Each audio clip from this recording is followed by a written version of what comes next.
Polygamy यानी बहुपत्नी योग। जीवन में दूसरी पत्नी आ जाए, फिर तीसरी आ जाए, फिर चौथी आ जाए। कई पत्नियों के साथ जीवन की धारा जब बहती है तो उसे हम कहते हैं बहुपत्नी योग। किस प्रकार हम देखेंगे मित्रों, हस्तरेखा में जब हम बुध के पर्वत पर देखते हैं कि यहाँ पर जब बहुत सारी लाइनें हों और सब बराबर हों, छोटी बड़ी नहीं, एक साथ बिल्कुल एक जैसी बनी हो, तो ये बहुपत्नी योग कहलाती है। नॉर्मल हमारे हाथों में क्या होता है, एक लंबी हो जाती है, फिर एक छोटी हो जाती है या एक कमज़ोर हो जाती है, तो ये योग तब नहीं बैठ पाता है। लेकिन जब दो लाइनें हों और दो से अधिक अगर बन जाए तो ये प्रबल योग बना देती है। दो पत्नी, तीन पत्नी, चार पत्नी, ऐसे भी योग बन जाते हैं। शुक्र का पर्वत भी अच्छा ढला होना चाहिए और शुक्र के पर्वत पे कोई दाग धब्बा ना होना चाहिए, तो ये भी बना देता है एक से ज़्यादा पत्नी का योग। मित्रों, अगर हम कुंडली में इस चीज़ को समझते हैं तो कुंडली में हम और बेटर समझ सकते हैं। कुंडली में बहुत स्पष्ट रूप से इसकी व्याख्या की गई है। इसमें सबसे पहला जो भाव होता है चार पत्नी का योग। अब चार पत्नी का योग किस प्रकार बनता है, ये तो आप सभी को मालूम है कि छठा भाव, आठवां भाव और 12वां भाव, इसे हम त्रिक भाव कहते हैं। ये भाव मारक घातक होते हैं। जब इसी के स्वामी 6 के स्वामी, 8 के स्वामी और 12 के स्वामी 7वें घर में विद्यमान हो जाएं, तो बनाते हैं चार पत्नियों का योग।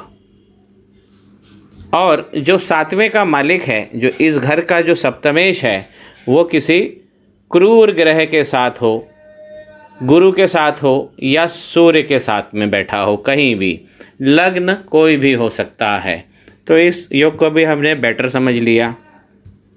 उसी प्रकार एक से ज़्यादा पत्नी का योग तब भी बनता है जब मंगल पहले भाव में बैठे हों या चौथे भाव में बैठे हों या 7वें भाव में बैठे हों या 11वें भाव में बैठे हों।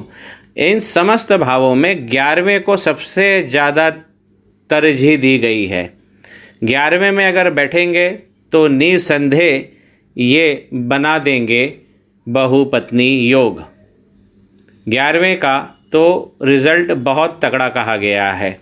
उसी प्रकार यदि हम थोड़ा सा और आगे बढ़ते हैं, लग्न, अब देखिए लग्न कोई ग्रह हो, हम मान लेते हैं कि यहाँ पर 10 लिखा हो और यहाँ पर मंगल बैठे हों, तो मंगल लग्न बलवान होना चाहिए पहले तो आपका, और ये बलवान हो गया। मंगल 10वीं राशि मकर राशि में बलवान हो जाते हैं। और शुक्र कहीं भी बैठे हो, माफ़ कीजिए शनि भगवान कहीं भी बैठे हों और वो भी उच्च के हो जाएं, तो उच्च का होना शनि तुला राशि में होता है।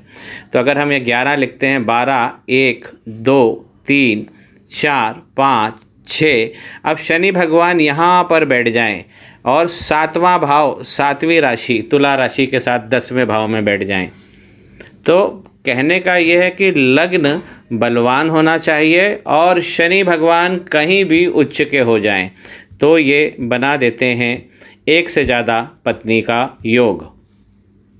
उसी प्रकार जब शुक्र 7वें भाव में बैठे हैं, इस भाव में यहाँ पर शुक्र बैठे हों और 12वें, इसमें यहाँ पर 12वीं राशि लिखी हो, तो 12वीं राशि में शुक्र बहुत उच्च के हो जाते हैं। शुक्र 7वें घर में काल पुरुष की कुंडली में भी इन्हीं का स्थान कहा गया है। शुक्र अगर यहाँ बैठे हैं और 12 नंबर लिखा है यहाँ पे, तो मीन राशि में शुक्र उच्च के होते हैं, तो ये भी एक बहुपत्नी योग बना देते हैं। जीवन में दूसरी पत्नी आएगी, तीसरी आएगी, ये योग बन जाता है। जब 7वें भाव में समस्त नीच के ग्रह बैठ जाएं, 7वें भाव में, इसमें राहु है बैठ जाएं और केतु, माफ़ कीजिए सूर्य बैठ जाएं, मंगल बैठ जाएं और शनि भी बैठ जाएं, ये चारों ग्रह 7वें घर में बैठ जाएं, तो भी ये बना देते हैं बहुपत्नी योग। लेकिन इस योग में शादी की डगर जो होती है वो काफ़ी खतरनाक होती है। इतना आसान नहीं होता है, क्योंकि समस्त नीच ग्रह सातवें में बैठ जाएंगे तो हलचल भी खूब सारी होगी। अब इसमें कोर्ट कचहरी भी हो सकता है, लेकिन ये बहुपत्नी योग बना देते हैं। उसी प्रकार एक योग को और हम समझ लेते हैं कुंडली में ही।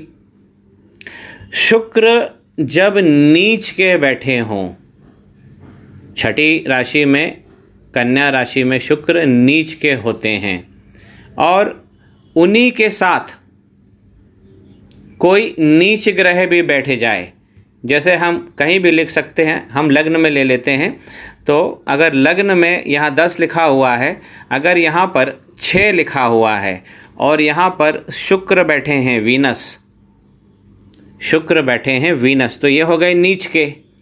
और इन्हीं के साथ में या तो यहीं इसी पहले घर में राहु बैठ जाएं, या सूर्य बैठ जाएं, या शनि बैठ जाएं, या मंगल साथ में आ जाएं, तो भी बन जाता है बहुपत्नी योग और कई पत्नियों का जीवन में आगमन होता है।